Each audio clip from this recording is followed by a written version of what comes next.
Գիտես 99 անգամ ասացի մի քիչ անձնական մտցրեք այս յետմաշենի մեջ։ Այն բարձրակրումն է, թե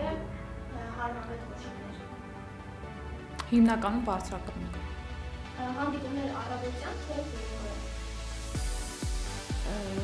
Երեկոյան։ մեյլ, թե հեռախոսահամբեր։ Մեյլ։ Գրքեր թե փոդքասթներ։ Երկուսն էլ, բայց այս վերջին շրջանում գրքեր չեմ կարողանում կարդալ, որովհետև նախ ժամանակ չեմ ունենում, երկրորդ չեմ կարողանում կենտրոնանալ։ Գումար խնայել, թե Ինվեստ։ Երկարաժամկետ պլանավորում, թե արագ ախտարակ։ Հիմա երկարաժամկետ պլանավորում։ Թե համագործակցություն։ Համագործակցություն։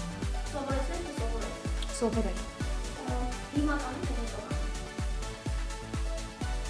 Աշխատակիցներս հենց հիմա պետք է անեն, ես հետո կանեմ։